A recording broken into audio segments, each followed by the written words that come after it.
চূড়ান্ত হয়েছে ভেন্যু, প্রকাশ পেয়েছে সূচি। 2026 আইসিসি টি-20 বিশ্বকাপ মাঠে গড়ানোর বাকি নেই 3 মাসও। সর্বোচ্চ প্রস্তুতি নেওয়া শুরু করেছে আয়োজক দুই দেশ ভারত শ্রীলঙ্কা। কিন্তু নাকের ডগায় যখন বিশ্বকাপ, ঠিক তখনই বড় এক সমস্যার মুখোমুখি আইসিসি। প্রশ্ন, ঘরে বসে মেগা ইভেন্ট দেখা যাবে কিভাবে?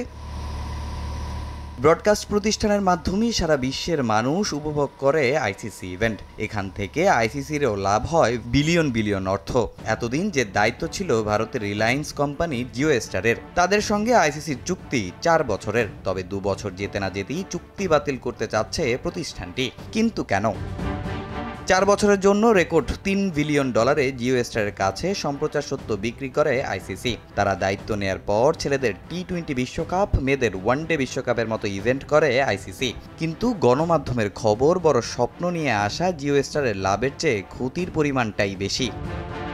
গণমাধ্যমের তথ্য অনুযায়ী 2024 সালের টি-20 বিশ্বকাপের পরও জিও স্টারের লোকসান প্রায় 12,000 কোটি রুপি। 2025 সালের শেষের দিকে এসে সেই পরিমাণ গিয়ে ঠেকেছে 25,000 কোটি রুপিতে, যার কারণেই মাঝপথে আইসিসির সঙ্গে চুক্তি বাতিল করতে চাচ্ছে প্রতিষ্ঠানটি।